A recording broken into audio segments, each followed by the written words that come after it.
नमस्कार दोस्तों, मैं सौरभ चौधरी आप सभी का स्वागत करता हूं शिक्षा मस्ती के यूट्यूब चैनल पर। दोस्तों, आज की क्लास में हम चर्चा करने वाले हैं माध्यिका, बहुलक, रेंज, प्रसरण, इन्हीं के बारे में। तो दोस्तों, आज की क्लास का मोटिवेशन यही टाइम होता है पढ़ाई करने का। 10th के बाद कभी सोचा है क्या करोगे? क्या करोगे? आशा करता हूं कि आप लोग क्लास को लेने के लिए तैयार हो गए होंगे। तो चलिए क्लास की शुरुआत करते हैं। दोस्तों, पहला क्वेश्चन आपके सामने ये रहा। ये सीरीज है 2, 5, 3, 4, 1, 6, 7। तो इसका क्या करना है? माध्य निकालना है। माध्य निकालने के लिए क्या करना होता है? आप लोग मैथ में पढ़े होंगे औसत। जैसे सेम कंडीशन औसत निकालते वैसे सेम इसमें भी करना है। क्या करना है? कोई भी सीरीज दी हुई रहती है तो उसको क्या करना रहता है? उसको सभी को जोड़कर जितनी संख्याएं रहती हैं उससे भाग दे दिया जाता है। तो सबसे पहली बात तो इसको जोड़ेंगे, कितना आएगा? इन सभी संख्या को हम क्या करेंगे? जोड़ लेंगे। क्या करेंगे? जोड़ लेंगे। अब देखिए, 2, 5, 7, 7, 3, 10, 10, 4, 14, 14, 1, 15, 15, 6, 21, 21, 7, 28। तो यहाँ 28 है। अब संख्या कितनी है? 1, 2, 3, 4, 5, 6, 7। तो 7 है, 7 से हम भाग दे, 7 चौके 28। ये आपका फाइनली आंसर आ जाता है। क्या आ जाता है? फाइनली आंसर हमारा कितना आ जाए? 4 हमारा क्या आ जाता है? माध्य आ जाता है। हमने क्या किया? माध्य निकालने के लिए इन सभी संख्याओं को जोड़ दिया और जोड़ने के बाद 7 से कितनी संख्या है? 7 संख्या, 7 से हमने भाग दे दिया। मैंने जोड़ा, आया कितना? 28। संख्या कितनी थी? 7। तो 7 से मैंने भाग दिया, 7 चौके 28। तो फाइनली हमारा माध्य निकल के यहाँ से आ गया 4। तो ये आपका आंसर हो जाता है। आशा करता हूँ आपको समझ में आया होगा। चलिए अगले प्रश्न की तरफ बढ़ते हैं। अगला प्रश्न आपके सामने ये रहा। क्या है? माध्य निकालना है। ये आपकी सीरीज है 2, 5, 3, 4, 1, 6, 7। ये आपकी सीरीज है। इस पर क्या निकालना है? माध्यिका निकालनी है। तो माध्यिका निकालने के लिए हम क्या करेंगे? सबसे पहले तो इसे हम या तो बढ़ते हुए क्रम में सजा लेंगे या घटते हुए क्रम में, दोनों में से एक क्रम में लिख लें। लेकिन सबसे आसान या इजी लगता है क्या? बढ़ते हुए क्रम में। तो आइए देखते हैं। तो हम क्या करेंगे? सबसे पहले छोटी संख्या, फिर उससे बड़ी संख्या, फिर उससे बड़ी संख्या। तो 1, 2, 3, 4, 5, 6, 7। ठीक, मैंने क्या किया? बढ़ते हुए क्रम में इसको लिख लिया। अब देखिए हमारे पास कितनी संख्याएं हैं? 1, 2, 3, 4, 5, 6, 7, 7 संख्याएं। तो अब हम क्या करेंगे? यहाँ से देखिए, 3 संख्या मैंने इधर से ले लिया, 3 संख्या इधर से ले ली, 3 संख्या आगे से 3 संख्या पीछे। तो ये जो चीज़ें हमारे पास बच रही हैं, ये बीच में हमारे 4 बच रहा था, ये हमारा क्या हो गया? माध्यिका निकल के आ जाए। तो माध्यिका हमारा क्या हो जाएगा? माध्यिका आ गया हमारा 4। फाइनली आंसर आ जाता है हमारा 4। लेकिन बात ऐसी है कि जब कभी कभी क्या होता है कि संख्याएं 8 हों सम संख्या में, ये तो विषम संख्या में निकल, अगर यही यहाँ पे क्या होता? 8 हो गया होता, एक संख्या और बढ़ गई होती, कितना हो गया होता? यहाँ पे सपोज कीजिए 8 हो गया होता। अब कितनी संख्याएं आ गई हमारी? हमारे पास हो गई 8। तो अब देखिए क्या करना है। अब हमें ये करना है कि देखिए 8 होगी। अब इनको 3 इधर से ले लेना है, 3 इधर से ले लेना है, 3 संख्या आगे से 3 संख्या पीछे से। अब देखिए बीच में हमारी 2 संख्या बच रही, कौन कौन सी? 4 और 5। तो अब जब जो संख्याएं बच रही हैं उनको क्या करेंगे? हम जोड़ लेंगे। 4 + 5, ये 2 संख्या है। तो 2 संख्या 2 से हम भाग दे देंगे, कितना आ जाएगा? 9/2। कितना आ जाएगा? 4.5। तो फाइनली हमारा आंसर कितना आ जाएगा? 4.5 हमारी माध्यिका निकल के आ गई। ठीक है, यहाँ तक बातें क्लियर हुई होंगी। चलिए आगे बढ़ते हैं। नेक्स्ट क्वेश्चन हमारा ये रहा। 7, 5, 5, 6, 7, 4, 7, 6, 5, 4, 7। इसका क्या करना है? बहुलक ज्ञात करना है। क्या करना है? बहुलक निकालना है। वैसे बहुलक नाम से आपको समझ में आ रहा होगा कि बहुलक का मतलब क्या है? जो संख्याएं सबसे ज़्यादा हैं वही हमारा फाइनली आंसर हो जाता है, वही हमारा बहुलक हो जाता है। ठीक है, आइए देखते हैं फिर कौन सा हमारा आंसर सही होता है। देखते हैं। देखिए सबसे पहले हम देखते हैं 7 को। 7 को देखते हैं कितनी बार है। 1 कितनी बार है? देखते हैं। 1, 2, 3, 4। तो 7 हमारे पास निकल के आगे कितनी बार है, 4 बार। ठीक है, 7 हमारा फाइनल निकल के आ रहा कितनी बार है, 4 बार। अब देखते हैं आगे। ठीक है, अब देखते हैं आगे। अब 5 को देखते हैं, 5 1 2 3, तो 5 हमारा निकल के आगे कितनी बार है, 3 बार है। यहाँ तक बातें क्लियर हुई। अब देखते हैं हम 6 को, 1 2, 6 हमारा कितनी बार है, 2 बार है। ठीक है, अब आगे देखते हैं। अब बचा कितना, 4, 4 हमारा 1 2, 4 भी हमारा कितनी बार है, 2 बार है। तो सबसे ज़्यादा जो संख्या रिपीट हुई वो हमारी कौन सी है, वो हमारी है 7। देखिए 7 हमारा कितनी बार है, 4, कितनी बार है, 7 हमारा 4 बार है। तो ये हमारा फाइनली रिजल्ट आ जाता है, बहुलक हमारा कितना हो जाता है, 7 हो जाता है। ये हमारा 7 आंसर आ जाता है। यहाँ तक बातें क्लियर हुई होगी। चलिए नेक्स्ट क्वेश्चन की तरफ बढ़ते हैं। नेक्स्ट क्वेश्चन हमारा ये रहा। अब इसमें हमें क्या ज्ञात करना है, रेंज ज्ञात करना है, प्रसार ज्ञात करना है, परिसर ज्ञात करना है। ठीक है, तो ये क्या होता है, अधिकतर देखा जाता है यहाँ पे कि ये जो परिसर या रेंज कुछ भी बोल सकते हैं, लेकिन मैक्सिमम देखा जाता है एग्ज़ाम में ये इंग्लिश वर्ड है और ये हिंदी में लिख के आ जाता है। क्या इंग्लिश वर्ड है, हिंदी में लिख के आ जाता है।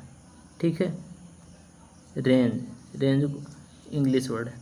तो आइए देखते हैं इसको ज्ञात करने के लिए, रेंज को निकालने के लिए हमें क्या करना पड़ता है। रेंज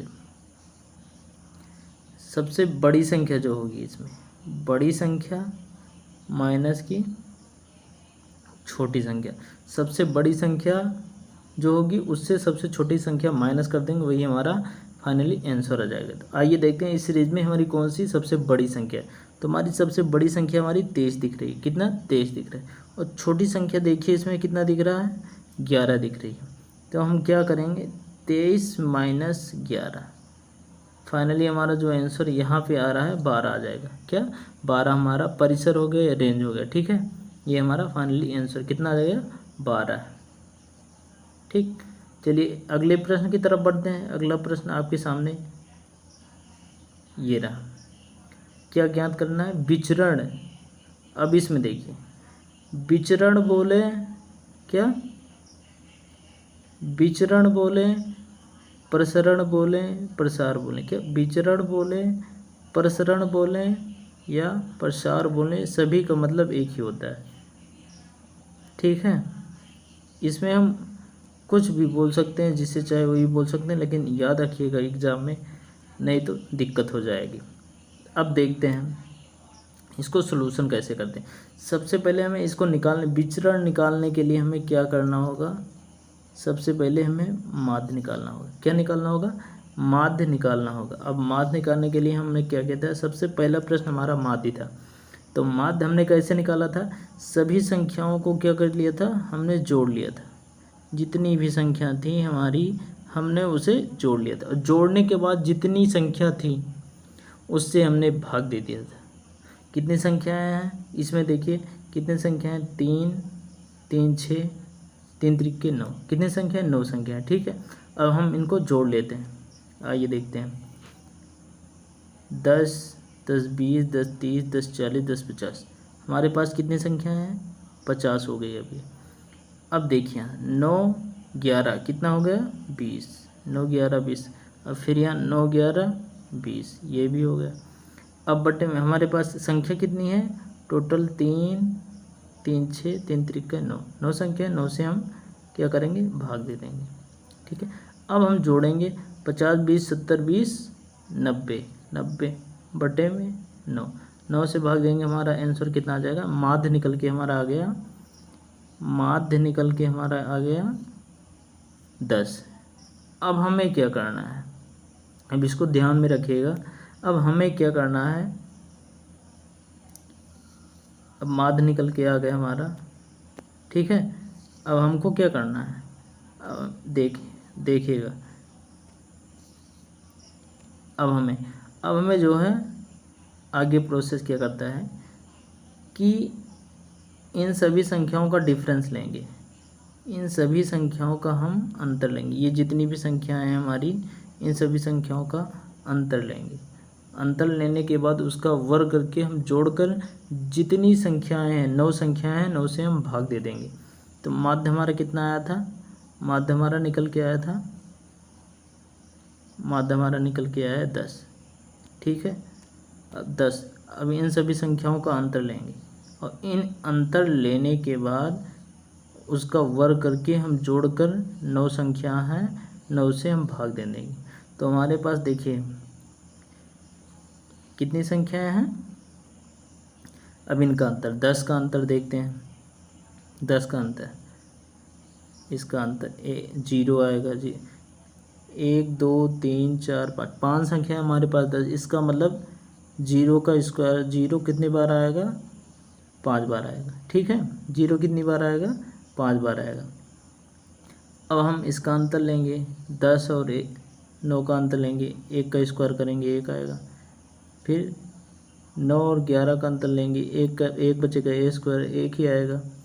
ठीक है, अब यहाँ पे फिर से 10 और 11 का अंतर लेंगे, 1 बचेगा, 1 का स्क्वायर 1 ही आएगा। फिर यहाँ 9 और 10 का अंतर लेंगे, 1 का स्क्वायर 1 ही आएगा। ठीक है, तो फाइनली अब क्या करेंगे हम? 9 संख्या 9 से भाग दे देंगे। अब देखिए क्या करना है। अब हम इसको जोड़ेंगे, 1 2 3 4, तो हमारा फाइनली आंसर आ जाए 4/9। अब ये हमारा क्या आ गया? 4/9 हमारा आ गया। विचरण बोले या प्रसरण बोले या प्रसार बोले, यही फाइनल हमारा आंसर 4/9 आ गया है। ठीक है, चलिए नेक्स्ट क्वेश्चन की तरफ बढ़ते हैं। नेक्स्ट क्वेश्चन, ये प्रश्न आपके सामने रहा। ये सेम सीरीज, ये इससे पहले यही सीरीज थी, ये भी इसी सीरीज को हम क्या करेंगे? मानक विचलन निकालेंगे। तो मानक विचलन निकालने के लिए हमें क्या, इसका फार्मूला होता है मानक विचलन निकालने का। क्या फार्मूला होता है आइए देखते हैं। मानक विचलन निकालने का फार्मूला जो होता है, मानक विचलन, क्या? मानक विचलन अंडर रूट प्रसरण, क्या होता है? प्रसरण। अभी इससे पहले हमने क्या निकाला? प्रसरण, और इसके साइड में क्या मार लगा होता है। कहने का मतलब इसका मान जो आएगा कभी भी निगेटिव नहीं आएगा। ठीक है, तो हमने पढ़ा था इससे पहले, सेम सीरीज थी, यही वाली सेम सीरीज थी। ठीक है, यही सेम सीरीज थी। तो इन्हीं सीरीज पे हमने क्या प्रसरण अभी निकाला था। हमारा निकल के आया था कितना? 4/9। कितना आया था? 4/9। अब इसका मान रख देते हैं, अंडर रूट 4/9। अब इसका वर्गमूल निकालें, कितना आएगा? 4 का हो जाएगा 2, 9 का हो जाएगा 3। तो आपका यहाँ से क्या आ गया? मानक विचलन निकल के आ गया हमारा 2/3। कितना आ गया? 2/3। इसका फाइनली आंसर आ जाता है। यहाँ तक बातें क्लियर हुई होगी। चलिए नेक्स्ट क्वेश्चन की तरफ बढ़ते हैं। फिर नेक्स्ट क्वेश्चन हमारा ये रहा, ज्ञात करना है। क्या ज्ञात करना है? विचरण गुणांक। तो विचरण गुणांक बहुत ही आसान है। इसको ज्ञात करने के लिए क्या करना होगा? इसका फार्मूला पहले देखेंगे। विचरण गुणांक का फार्मूला क्या होता है? सबसे पहले विचरण गुणांक, तो इसका फार्मूला होता है मानक विचलन। क्या होता है? मानक विचलन बटे में क्या होता है? माध्य होता है। क्या होता है? माध्य। गुणे में 100 होता है। क्या होता है? 100 होता है। तो अभी हम सेम सीरीज पे, इसी सीरीज पे हमने क्या किया था? मानक विचलन निकाला था। तो मानक विचलन हमारा कितना आया था? आइए देखते हैं। मानक विचलन हमने निकाला था। देखिए मानक विचलन हमने निकाला था, मानक विचलन हमारा 2/3 आया था। कितना आया था? 2/3। तो आइए देखते हैं, मानक विचलन हमारा कितना आया था? 2/3। तो इसको 2/3 कर देते हैं, 2/3। अब हमें माध्य निकालना है। माध्य भी हमने इसी सीरीज पे पहले निकाल चुका हूँ। तो माध्य हमारा कितना था? आइए देखते हैं। माध्य हमने यहाँ निकाला था, ये निकाला था। क्या? ये हमारा माध्य था, 10 आया था ना। तो देखिए अब माध्य हम रख देंगे। माध्य का मान कितना रखेंगे? यहाँ 10 रख देंगे। तो आइए देखते हैं, यहाँ मैंने 10 रख दिया। अब गुणे में क्या है? फॉर्मूले में गुणे में हमारा 100 है। कितना है? 100 है। यहाँ से 100 लिख देते हैं। अब देखिए इसका सलूशन करेंगे, कितना आएगा हमारा? 2/3 गुणे में 10, फिर ऊपर गुणे में 100 हो जाएगा। अब हमें क्या करना है, इसका सोल्यूशन करेंगे, कितना आएगा इसका सोल्यूशन, 10 0 0 कैंसिल।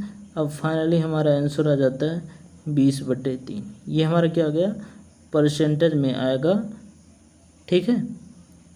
ये हमारा कितने में, 20/3 परसेंटेज में आ गया हमारा विचरण गुणांक। तो दोस्तों आज की क्लास में इतना ही, फिर मिलते हैं अगली क्लास में। तब तक के लिए जय हिंद, जय भारत।